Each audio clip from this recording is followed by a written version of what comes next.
Oh boy, folks, this is an unmitigated disaster. This is the worst of the worst. And I don't want to over dramatize this. I said last night, right off the bat, let's not overreact to the Kodai Senga news. Let's evaluate what could happen and be patient. Well, the news came out today and it's not good. It's not good. It turns out he suffered what's called a moderate right posterior capsule strain. What the heck is that? You know what? I've tried to look it up. Not many MLB players had that. So there's not really much to go off, but folks, this is not good. This is our ace. This is our only really solid, legit, proven pitcher. There's no timetable right now. What we're basically going to wait and see how long it takes for the guy to not have pain. So this could be 2 weeks. It could be 4 weeks. Then we're going to reevaluate the situation. Then, obviously, since he's not doing much, we have to build strength. Once we're building strength, then he's going to start getting in a pitching regimen. This could be very time consuming. Time consuming is not good right now. He is our only good pitcher. He's the only good pitcher right now.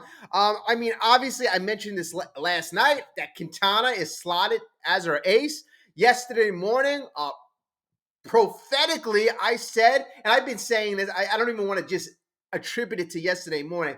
I've been saying there is a desperate need for the Mets to add additional pitching help. Desperate need. Now the Mets are in a position where their backs are against the wall, and teams are going to know it if they're trying to make a trade, and if they're trying to sign a Jordan Montgomery.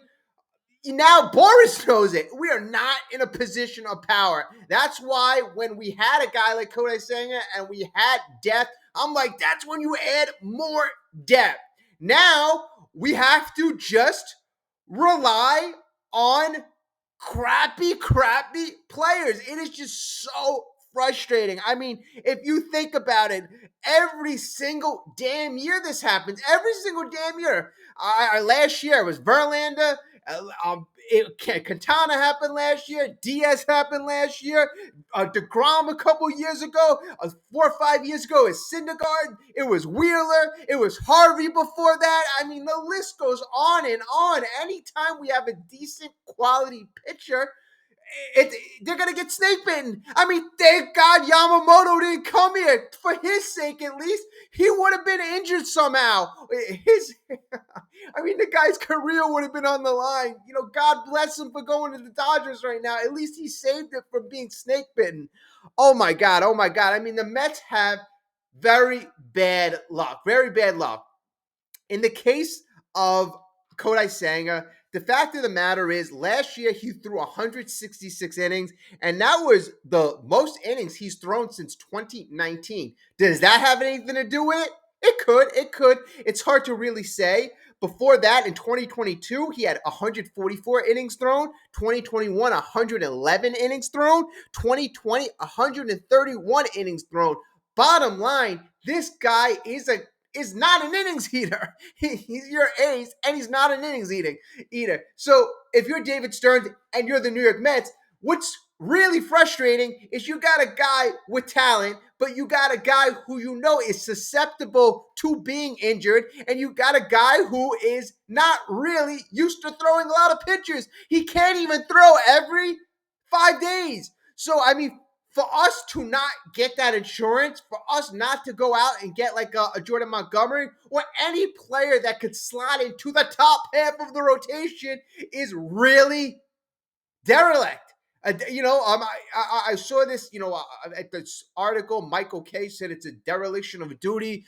David Stearns. If you really analyze it right now, we're in New York City, and you see Brian Cashman and the Yankees. They're trying to get Blake Snell. Obviously, they got Rodon last year. They got Garrett Cole a couple years ago. They have Nestor Cortez. They've got a couple, decent other pitchers. The Yankees are still trying to get more. They got Juan Soto.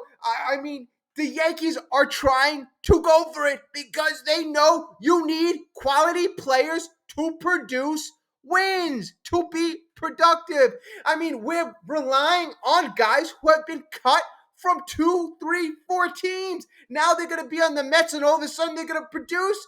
No, it's not going to happen. Usually, a track record is indicative of future results. Okay, yes, if you think you're smarter than the rest and you think you can tweak and you're baseball science guys or analytic guys can examine and find something to make these guys productive.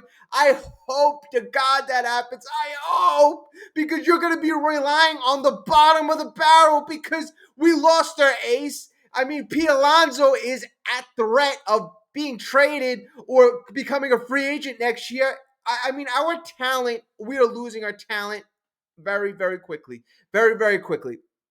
Okay, and I don't want to over dramatize this. In the last couple of videos, I've been trying to be positive. I've been fighting back by instinct, but it is just very tough. I mean, watching that press conference today on the bench, in Florida, spring training. David Stearns is giving the update of Kodai Senga. I click on the thumbnail, the YouTube thumbnail. I see David Stearns with a smirk with David Gelbs next to him. I'm like, you cannot be smirking when you're talking about your ace going down.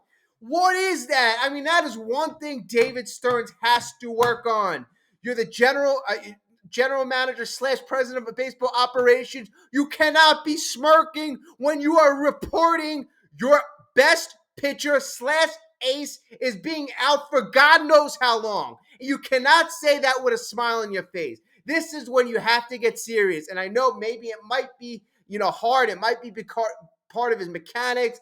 Maybe it's a defense mechanism, but it's something that has to be worked on because the fans don't appreciate a guy smiling when you tell us the future of our team is going to be badly affected. Okay, so now we have Canana as our ace. Canana is our ace. As I mentioned, now you can have Severino or Manaya fight it out for the number 2, 3 position in the starting rotation. Adrian Hauser shortly after that. At the end of the rotation, you have Peterson and McGill, Joey Lucchesi. I mean, so exciting. I mean, when you listen to David Stearns talk, I mean, I was hoping, he's going to be like, all right, you know what? We are a New York team. We are one of the biggest markets in the world. We will do whatever it takes to be competitive. They asked him, does this mean you're going to be shopping elsewhere? And he basically said no. He said, no, we're going to give it to guys like McGill, Lucchesi, guys who have been rejects. These are not the guys who I want to replace my ace. These are not the guys who I want to replace the ace of the team. And the thing is, you're saying that our goal is to be a playoff team. That's not true. That's not true. If you honestly believe we're going to be a playoff team, and your actions right now, the Mets' actions, David Stearns' actions are so indicative of their true intention. They never truly felt that they were going to contend for a playoff spot or make the playoff. That was never the goal. Even though they said it's the goal, even though they said the vision for 2024 is still to win a World Series, it's not. Actions speak louder than words. And we're seeing the actions or non-actions of David Stearns and Steve Cohen. I'm not sure how involved he is these days. I think it's basically giving the reins to David Stearns. But I think I think in a way David Stearns is trying to save money, trying to reset things. I can understand that. But we're over the third luxury tax. We are over the Steve Cohen luxury tax. So let the man who has $20 billion assure, solidify the starting rotation. Let him go out and get Jordan Montgomery. Let him go out and get Trevor Bauer. That is what you need to do right now in order to improve our team's chances of making the playoff. And if you do nothing, if you go with a Lucchesi, if you go with a McGill, if you go with a Peterson eventually, you are just telling the fans 2024, we are not going for the playoffs. No matter what we say, actions speak louder than words. Actions speak louder than words. They do. They honestly do. So I'm going to look at actions. I'm hoping that he's bluffing. I'm hoping that this is a bluff right now. That, he knows that Scott Boras is listening. He knows that other teams are listening. So he's hopefully bluffing, saying, we're 100% good. We're good over here. We got Joey Lucchese. We got Tyler McGill. We got David Peterson soon. We're good. We're good. I hope he's bluffing. I hope he's bluffing with that smile on his face. If that's the case, good job, Mr. David Stern, because you're fooling me. I'm buying into the fact that right now he possibly will do nothing and he expects to make the playoffs, which honestly doesn't make sense. So I got to believe he is bluffing. Okay, I don't know. I'm insane thoughts right now. Insane thoughts. Okay, so I promised you some information about Kodai Senga and what a doctor said about him. Okay, so this is according to the Athletic. Uh, so the Athletic consulted with Doctor Jazrari, chief of the division of sports medicine at NYU Langone Orthopedics. The doctor isn't treating Senga, obviously, and didn't see Senga's medical reports, so he can only speak in generalities, obviously. So, based on the description of the injury that the Athletic relayed to the doctor, it suggested that a typical recovery time may include a shutdown of about 2 weeks before a ramp up. Okay, so they're saying he's going to sit on the sideline for 2 weeks and then ramp it up. But we already heard from David Stern, who was a little more closely associated with, obviously spoke with the doctor. They said that they're going to shut it down until he's pain free. This doctor is assuming, I guess, that he'll be pain free in 2 weeks. We don't know. Okay, so the doctor said there will be a very big danger of trying to come back too soon. If the posterior capsule is irritated, then that could throw off a pitcher's mechanics. And that's what I really worry about. You got a guy who is not used to throwing a lot of innings. You got a guy who already has a shoulder surgery going into this season. You got a guy who has the pressure of being the ace with all the expectations of going to the playoffs. I mean, I could definitely see this leading to other injuries, unfortunately, if he comes back too soon. Okay. From the doctor's view, the label of posterior capsule strain implies that it's not a major injury, especially because the Mets didn't describe it as muscular or something that required surgery. The doctor speculated that the issue may be inflammation in the shoulder joint, but found the specific diagnosis unusual. Typically, doctor says, the injury occurs from overuse or throwing too hard too quickly. All right. I don't like the fact that the doctor found this diagnosis unusual. I don't, because that makes me think, are the Mets diagnosing him with this because they're trying to hide something else or because there's something else going on? I mean, if a chief doctor is saying it sounds unusual, there's usually a reason why it sounds unusual. But the reason why he goes, the injury occurs from overuse or throwing too hard too quickly, that may be. Senga reported no issues in the offseason. He said he never experienced any major shoulder issues during his career in Japan either. Lucky us, saved it for the New York Mets. What do you know? What else is new? And he didn't feel any pain recently. Doctor's general description of the issue possibly being a minor injury seems to square with Sanger's understanding of this specific situation. Sanger stated, there was really no pain. It was just a little bit of uncertainty whether I will be able to ramp things up to triple digits. I didn't know if I was ready for that at this point.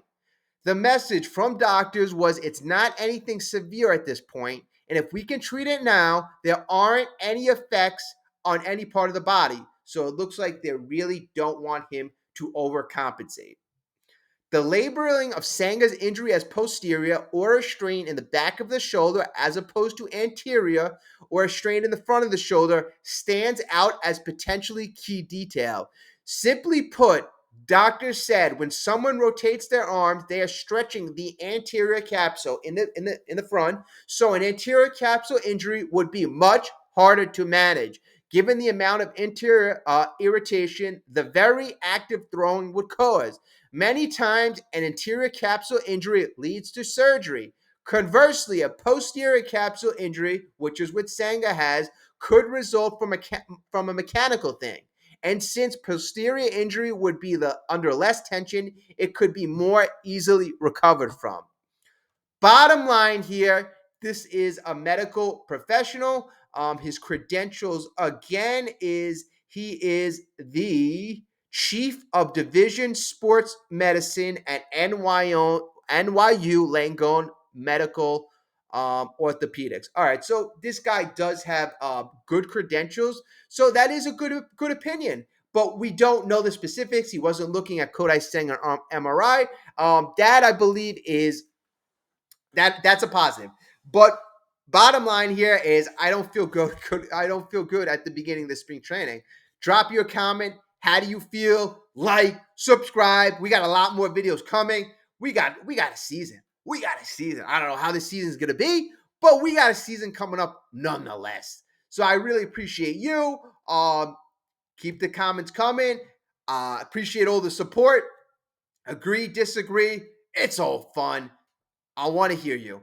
Thank you again. I will speak to you very, very soon. Have a good night.